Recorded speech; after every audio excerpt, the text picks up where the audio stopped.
I'm going to talk now about preparing your statement.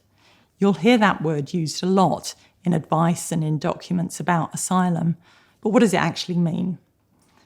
A statement is just a written document with your story in it, starting from when you were a child all the way through to now and looking to the future and what's going to happen to you. And that's your asylum statement. It deals with all of your life, all of your details, and it deals with the fear that you have about being sent back to your own country. Remember, that's what we say when we're claiming asylum. It's really important that it is a written document. You may be giving your statement to the Home Office to explain about your case in more detail.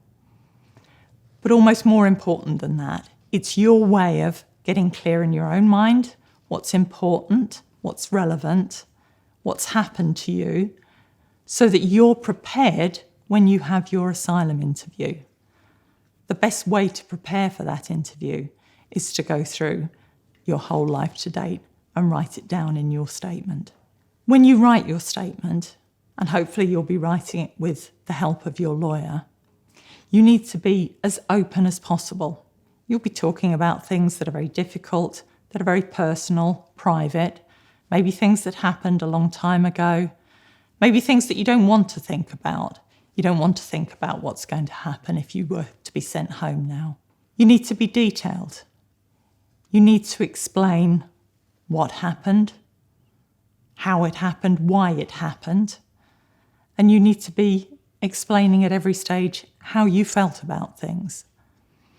And all those things are really important because if someone's going to believe you when you tell your story, it has to be your story in detail. Your asylum case is going to be decided by a Home Office official.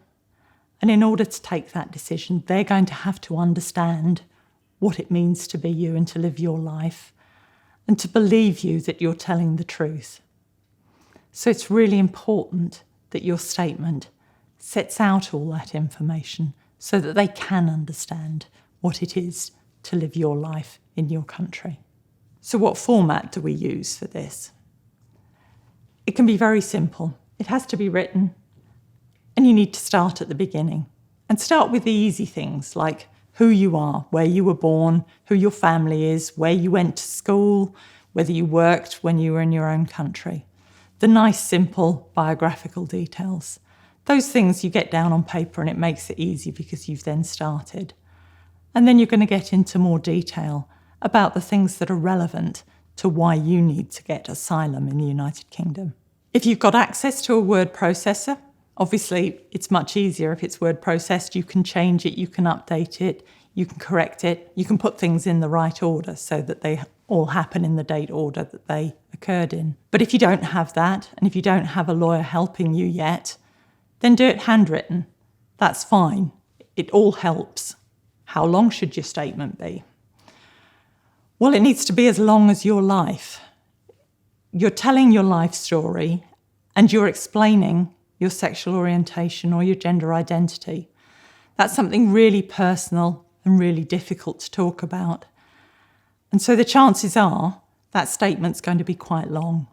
If it's really short, then you haven't probably put in enough detail. The statement's probably going to need to end up being in English, but if that isn't your first language, or if you're not confident about writing or speaking in English, then start off doing the preparation work in your own language, because it'll help you later when you're explaining yourself through an interpreter or when your English is better.